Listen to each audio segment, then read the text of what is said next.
It is my pleasure to introduce you to a very important leader, a very wise and extremely respectable knowledge holder. Jim Dumont. His Anishinaabe name is Onaubinisay, and that's he who walks above the ground.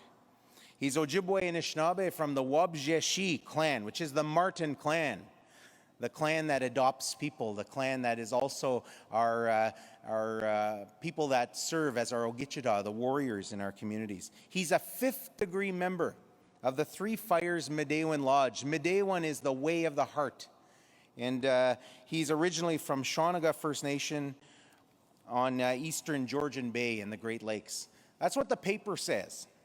But I'm going to go a bit off script for a bit and talk a bit about the significance of Onaubinisay and what he means to so many of us. Onaubinisay practices what we call, as I mentioned, the Medewan way. It's our original spiritual way of the Anishinaabe people. It is our original traditional society, the protectors of our knowledge, the keepers of our songs, our stories, our history. All of the life of the Anishinaabe goes around that lodge that we call Medewiganing. If you want to see that lodge, there's a replica of it that we're using on the 8th level here called the Lodge of Nations, and I want to welcome you all there. Jim, as we know him, started in that lodge as a young man.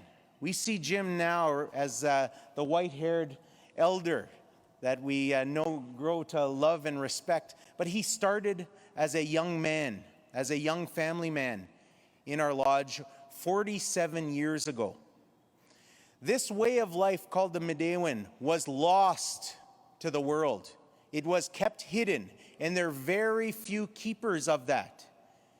And he began to learn, he requested, he went after that information, he went after that way of life and asked for it. He was guided by the Spirit to find his way back to this life. And he studied, if that's not an appropriate word, he learned from our grand chief in our lodge. His name is Onaubinisay, and he's from where is he from? Lacoudere, Wisconsin. Onaubinisay is our grand chief, and he continues to be our most prominent teacher and speaker. But it was those young people that started our lodge again. It was folks like Jim Dumont, Edna Manitowabi, my uncle Nick Deliri, his wife Mary, so many other people that started off as young people, even before they had families. And it's thanks to people like Jim Dumont, Onaubinisay, that raised his children in this way of life. Now they're raising their children in this way of life, and they brought it back to our nation.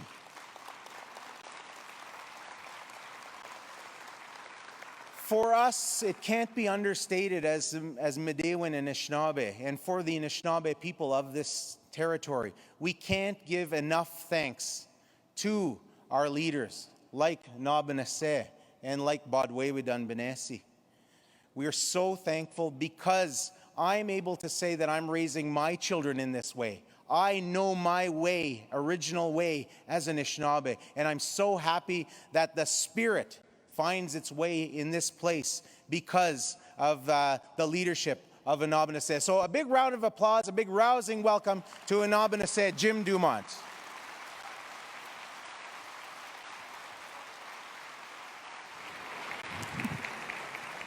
You're still a young man.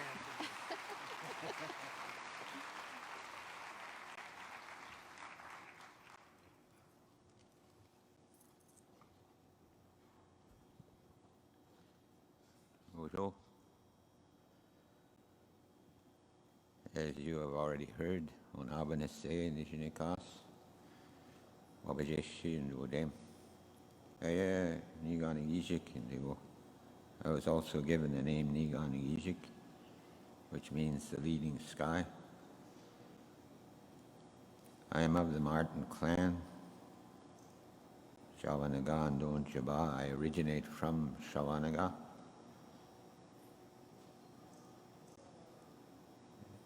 And I was raised up as the chief in our lodge at the eastern doorway. In time, my hair has been white for a long time. But in time in the lodge, I was also raised up as Gitche Aya.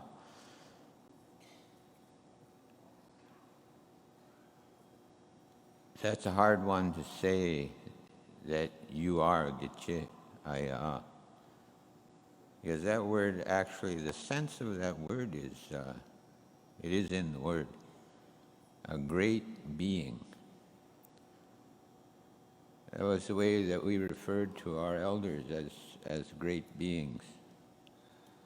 Not just as an old man or an old woman, but somebody who in their life has learned everything about life and has lived that and is able to pass that on to the generations to come. But we're supposed to be a humble people, have humility. So to stand up and say, I am a great being, doesn't seem to be a step in the right direction. I want also to acknowledge those two young children.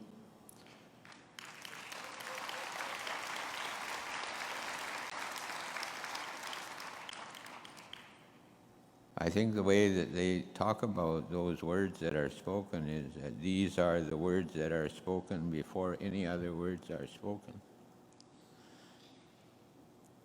And when we do that, we acknowledge that without the Spirit we can't do this. So we call the attention of the Spirit to be in every way with us as we conduct the ceremony, or as we do the teachings, or sing the songs, or carry on with the meetings that are being held. So what we witnessed this morning and what we were a part of is that these young children are the reason that the Spirit is with us today.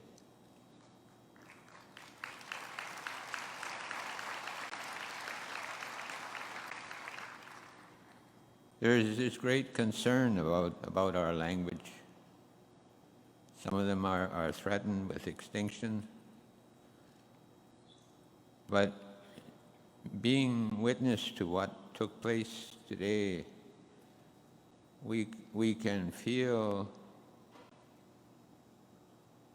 it's being taken care of. That we saw our future, and our future looked good and sounded good.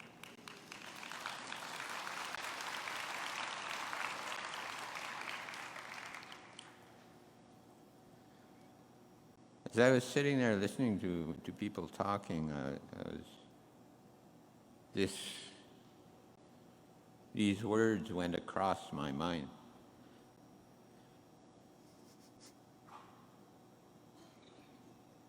Everyone has the right to feel good about who they are.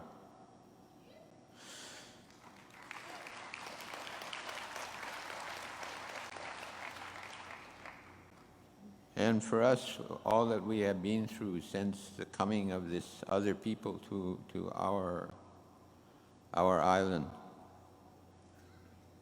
this place given to us by the Creator,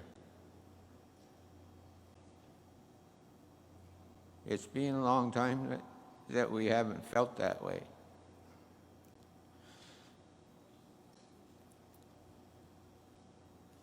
But everyone, and there is no exception to this, Everyone has the right to feel good about who they are.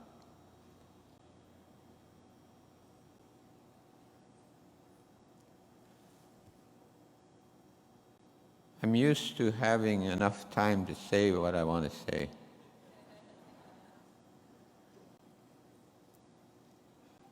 But I've only got half an hour, so I better get at it.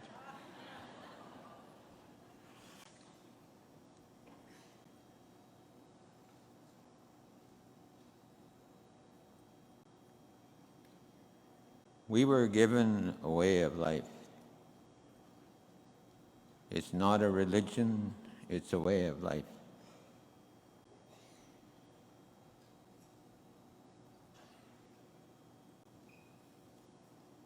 In our way that we were given to understand that when it came time for the Creator to create a human being,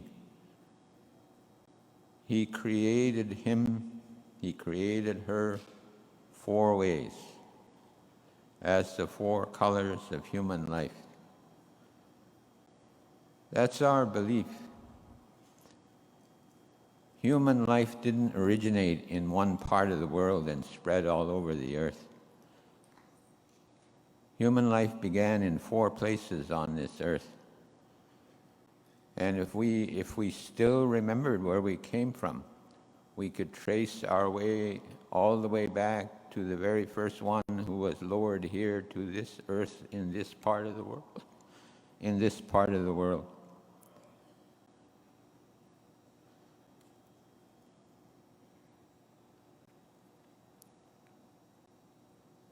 So when human beings were created as the 4 colors of human life, the Creator gave each one of them a road, gave to each one a place on this earth to dwell, to live out their life according to the way they were given that life by the Creator. And so the Creator, having created each one from the earth, a different color, sent them out from His side in the 4 directions.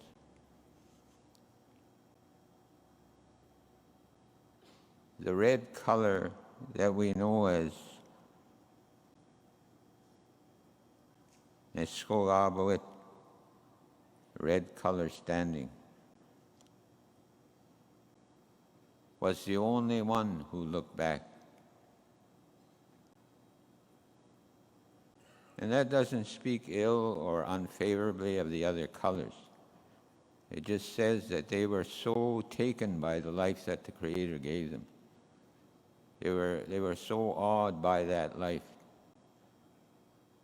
that they left right away, and they were in a hurry to live out that life on the earth, to give expression to that life. But the red color didn't want to leave the Creator's side. He didn't want to leave, as He called him, His grandfather. He didn't want to leave His grandfather alone. And so he had to be persuaded to take the first step on that road that we today call the Red Road. The Creator persuaded him and urged him, and so he left the side of the Creator and began to walk on that road. But he stopped 4 times as he walked. Each time the Creator encouraged him to keep on going. And in our understanding of that 4th time that he turned around, the Creator said to him, from this place onward, you will not look back. And because he didn't look back, he created an opening through all of those levels, from the spirit level to the earth level. And those doorways are still open to us today when we go back home, when our life is finished here and we go back home to the Creator. But at that 4th place, He put a spirit there And that's the spirit we call Mede Manedo, or where Medewin comes from. Medewid means to practice the sacred way, to practice the ceremony of the sacred way of life. Medewin, the Medewin way. Only to the red color was that spirit given. And Anishinaabe, as we call the human being, was the only one who was given immediate access to the Creator. If you stand on your spiritual tiptoes in this world, you can actually reach up to the Spirit and talk to the Spirit directly.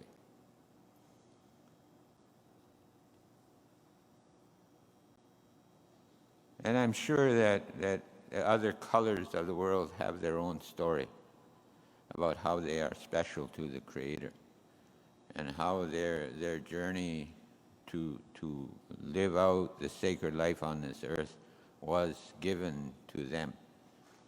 But for us, that's our story. The beginning of our story on this earth as human beings is a recognition that we are special to the Creator. Throughout the creation story, it is always said, the Creator, our grandfather, loved his red children.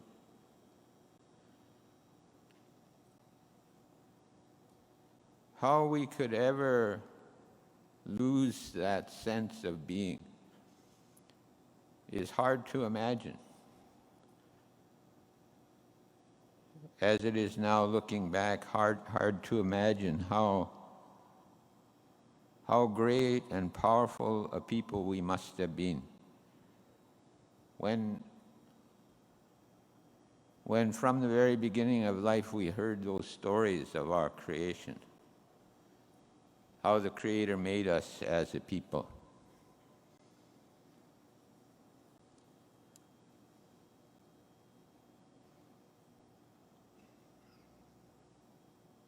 When the Creator created the original man, original human being of the red color,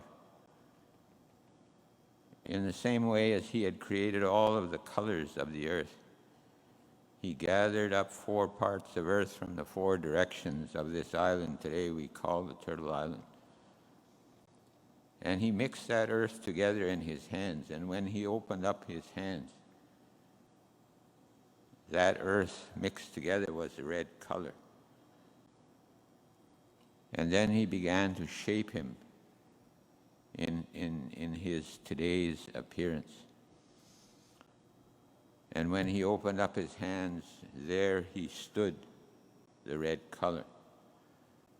And that's where we hear the word Meskogabawit, the one who was the red color, standing in the Creator's hand. But he would not even begin to create the red color until he was satisfied in his mind that this was the most beautiful being the Creator could create. He wouldn't stop thinking about it until he was satisfied, yes, truly this is the most beautiful being. And then he opened up his hands, and there he stood. And he continued to refine the features of that earth being according to the image that he saw. And again, it says he wouldn't stop working on that vessel until he was satisfied, yes, truly this is the most beautiful being I can create. And when he was satisfied, then he filled the vessel. Just that image and just that story of the creation of the red color of human life That's what we have a right to. We have a right to believe that we are in the Creator's eyes, in the eyes of our grandfather, the most beautiful being he could make from this earth, placed upon the earth. And in the same way, when he created this earth, long before he created Anishinaabe, he made this place to be the most beautiful place.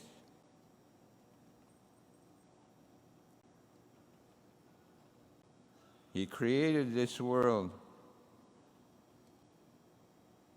because he wanted a place to send his thoughts to. In the darkness, all he had was his thought. And he sent his thoughts out into the forever darkness. But there was nothing for his thoughts to bounce back from. And so he thought about his thought. He thought about all of the thoughts that followed from those thoughts. That there was nowhere out there for his thoughts to bounce back from. So he thought to himself, I will have to create a place. I'll have to create a place to send my thoughts to. Long after the creation of the universe and all of the planets and all of the stars that are out there, he determined to create that place. But that's when he first thought of it, was in the darkness, in the beginning, before the beginning. He wanted a place to send his thoughts to. And so when he had created this earth and said the birds carried the seeds and dropped them everywhere upon the earth, the Creator smiled. When those seeds, having been dropped to the earth, sprouted from they germinated into the earth, spread their roots, and pushed the shoots through the soil, and they began to leaf and then to bloom. When the Creator witnessed that, it said he started to cry. He started to cry because for the first time he saw what his thoughts looked like.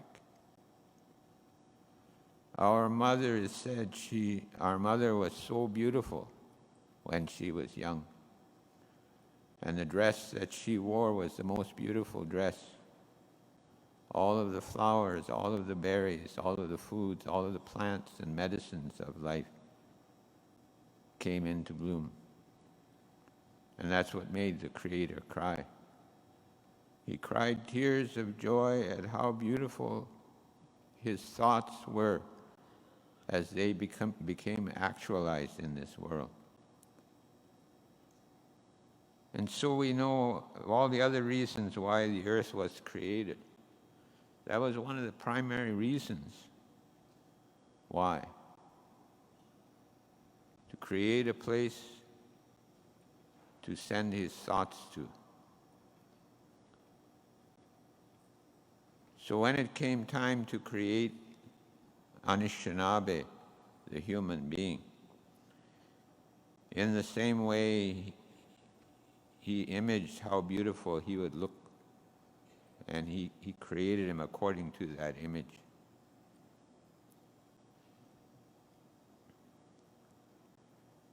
And then it said he filled the vessel. The Creator's thoughts, when he sent them out into the darkness of the universe, wherever they touched on the darkness, they left an imprint in the form of a star. And so the star world is thus created by the thoughts of the Creator. As many as the stars in the universe are the thoughts in the Creator's mind. Of those thoughts, he filled the vessel. from his own thoughts, he filled the vessel of this one who is the red color of human life.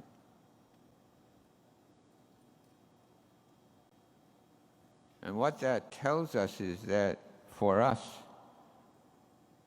as the original people of this part of the world,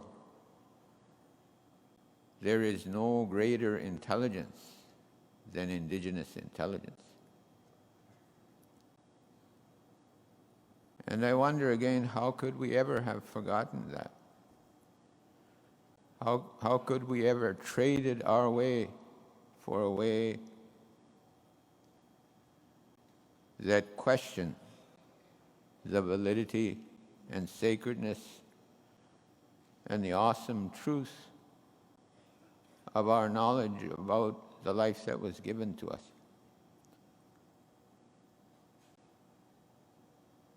We have the right to feel good about who we are. Our creation story verifies that. That's the way the Creator regarded us and still regards us.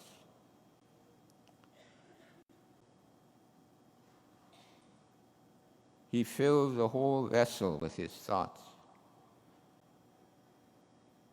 That's indigenous intelligence.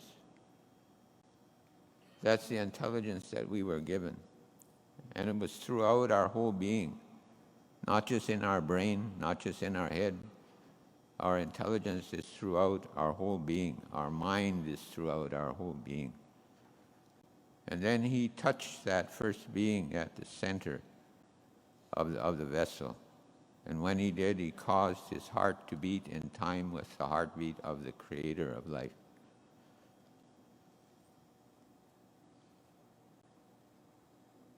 There is an energy by which everything is created.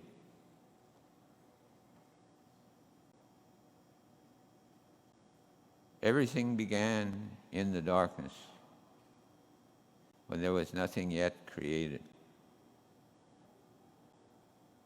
But the Creator wanted there to be life. So the Creator's intention in creating, and throughout all of our knowledge about this life that we have, it always validates life. The Spirit doesn't know how to negate life. The Spirit doesn't know how it can be that there is not life. That's the way of the Spirit.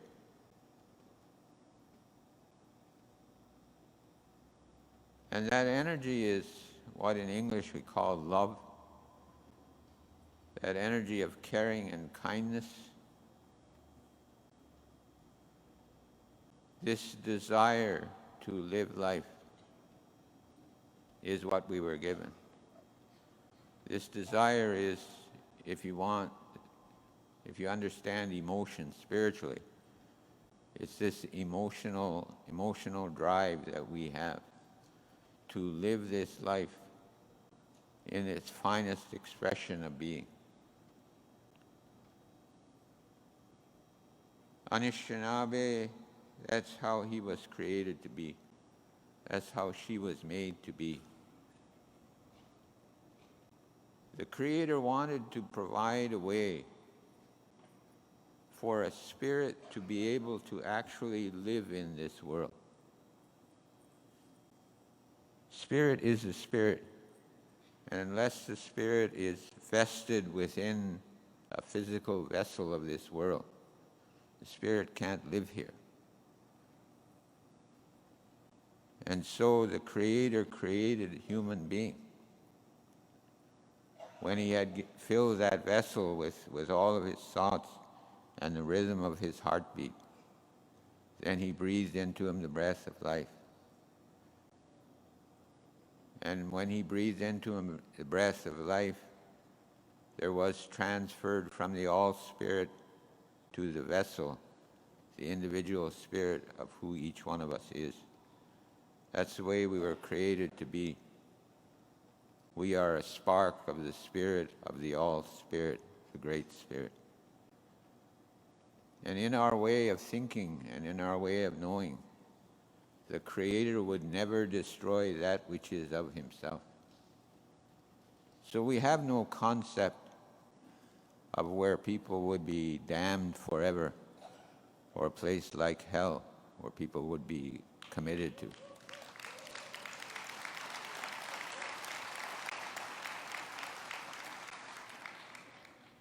Spirit is forever.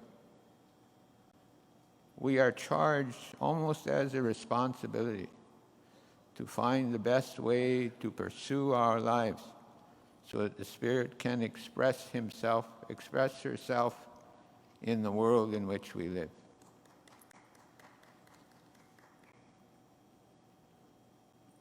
We were given everything that we would need. When it was time to create Anishinaabe, the red color of human life, as a spirit, Anishinaabe was called into the presence of the Creator and all of those of the spirit realm and all of those of the spirits of the animals and of the trees were all there. And that's the time of, it's called the great first instructions of life. When those instructions were given, he was told by the Creator, I have finished what I set out to do.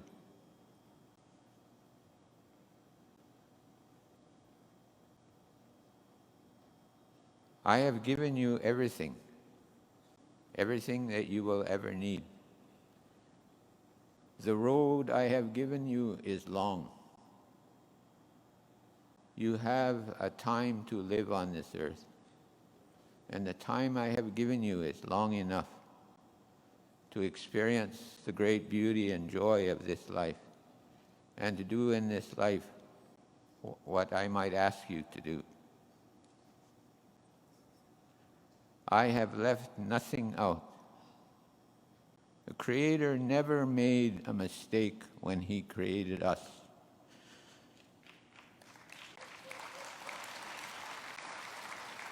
It was the intention of the Creator to create us in that way, His red children. And He gave us every means of body, mind, heart, and soul to do in this life what the Creator desired for us to do. And so our first intention in this life is to find that beauty in the life that He gave to us.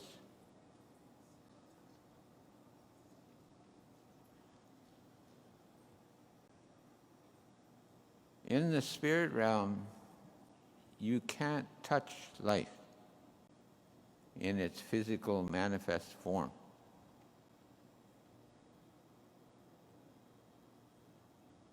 You can't hear the birds singing in the morning. You can't taste the taste of the first strawberry of life to know what it tastes like. You have to do that physically in order to feel it spiritually. And that's why the Creator created the earth in the way that He did. And that's why He created us in the way that He created us. So that when we reach out with our fingertips to touch the world, the Spirit can feel what the world feels like. This earth is said to be the only place where the Spirit can touch life directly. So when you reach out and pick that first strawberry in the spring, and you put that to your lips, and you begin to taste the taste of that first berry, say there's no taste greater than that taste of the first berry of life. Even little children just rub that on their lips and they can taste that strawberry. They have this look of delight on their face, the joy of that experience. The only place you can find that is in this world. Nowhere else in the universe can you find that. And I'm safe in saying that because I know we're not going to get out of our solar system. Except on Star Trek or something. And there might indeed, and probably is, other beings out there. But there is no one like Anishinaabe on this earth. There is no one like the human beings on this earth. This is the only place where you can touch life directly.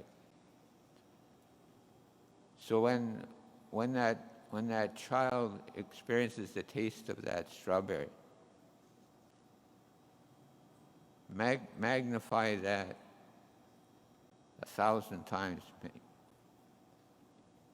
and you'll have a bit of an idea how the spirit feels. Oh, so that's what life tastes like. Life tastes so sweet. That's the experience of the spirit. When a mother holds a baby in her arms for the first time after giving birth, what we are told, and as men we have to take it for granted that it's true, because we can't give birth to life. And we can never know fully what that experience is like. But the way it was told to me by grandfathers and grandmothers is that there is no feeling greater than that feeling. To feel when that child is brought to you and is on your left side, flesh to flesh, and you feel the warmth of that new being in the world. There is no greater feeling than that. And if you multiply that 1,000 times, how does the spirit feel? Oh, that's how brand new, fresh, new life feels like. I've always wanted to know what life feels like. And now I feel it as I cradle that life in my arms. So this world that we live in, that's the kind of life the Creator gave us to live. And He gave us the means to experience that. We, each one of us, according to our understanding, personally, I can say, I am a spirit who is walking through this world. I am a spirit who is experiencing life in this world. I have reached out and touched life, and I have touched life deeply. I have listened to the birds in the morning, and I have learned some of their songs. I have listened to what the animals are trying to say to us, and the trees and the medicines.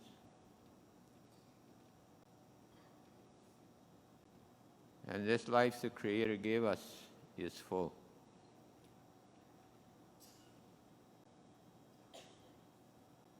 I imagine if I was conscious, I'd know my time must be coming to an end. But I lost my consciousness. So.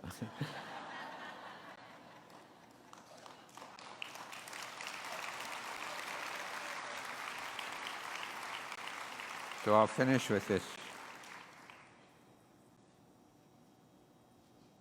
Last year, around this time, I was driving from down this southern Ontario up to Shawanaga, which is around the central Georgian Bay area. And if you catch it at the right time in the fall, the leaves, the turning leaves and all the colors is the most magnificent in the whole world. At least that's the way I believe it about where I come from. And I was driving along and I started to notice that it was so spectacular, the splendor of that time of the year. And I had this thought, the kind of thoughts that I'm beginning to have these days as I'm getting older. As I witnessed the beauty all around me as I was driving along. And it just so overwhelmed me. And I started to cry.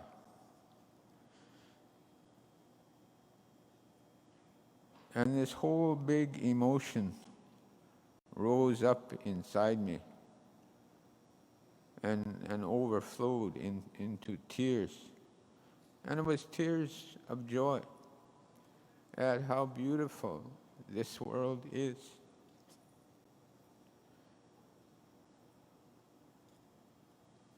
And along with that was the realization that probably in not too long a distance in time, I won't be able to see this anymore. I'll be a spirit, and I won't be able to touch this life. I won't be able to behold the beauty of those trees in full color in the fall.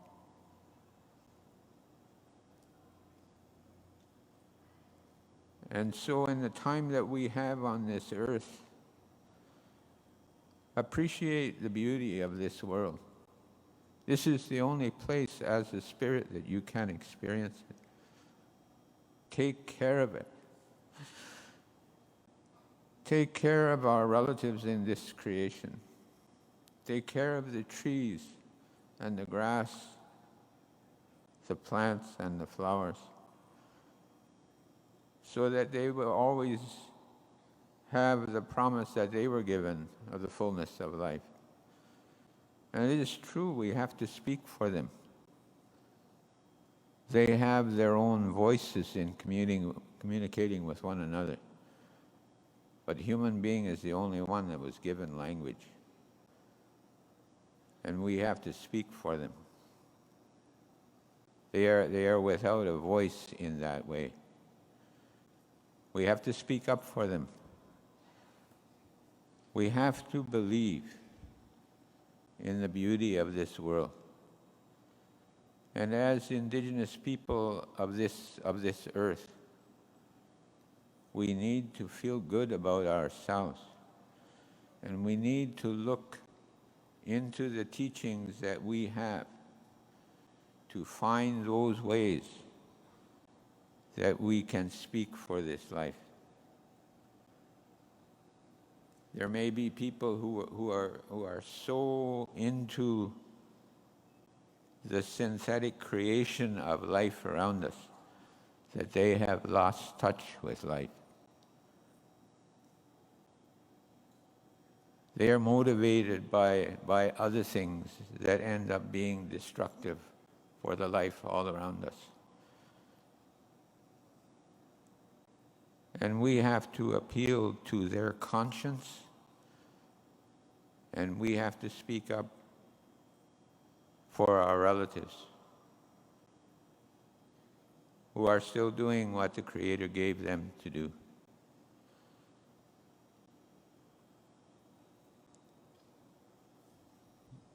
The motion I want to make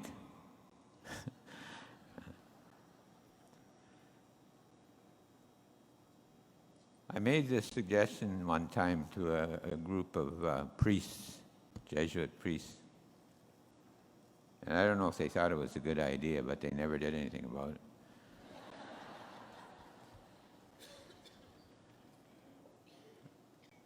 I think we have to tone down identifying ourselves as religions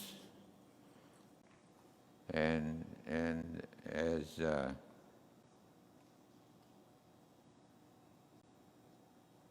any kind of organized expression of religion or faith. There's something that's holding us back from an understanding there.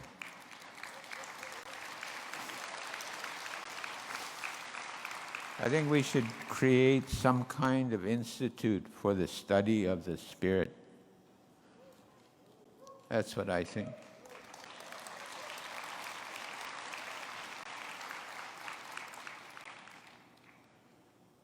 It's politically neutral.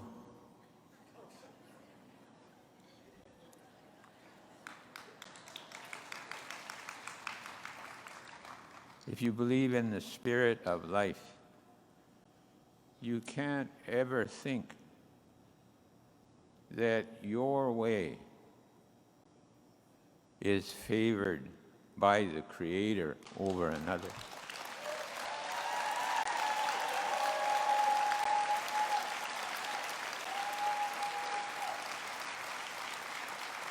That God is somehow on your side, which means He's against everybody else.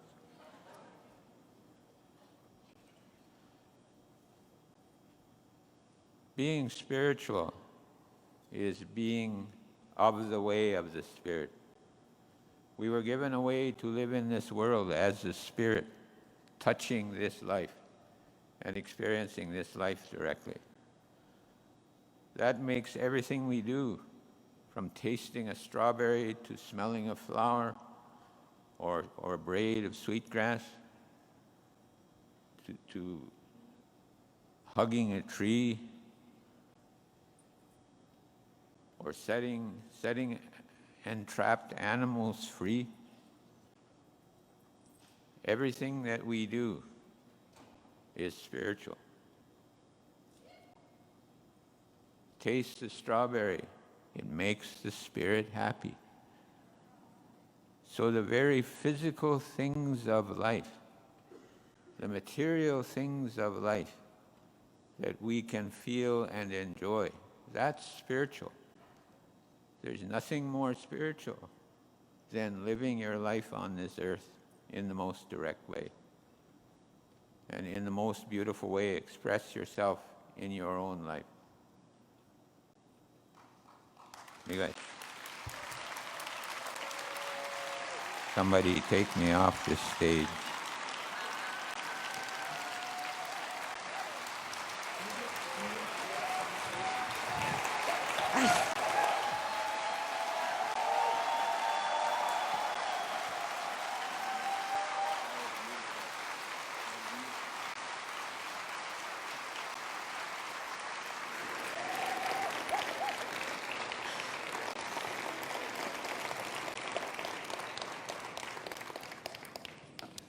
After that, it's certainly hard to know exactly what to say.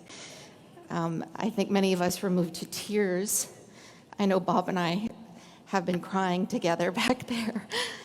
That kind of gentle and loving way of teaching and sharing with us is so important. And I think Onaubinisay, He who walks above the ground, for sharing with us here today.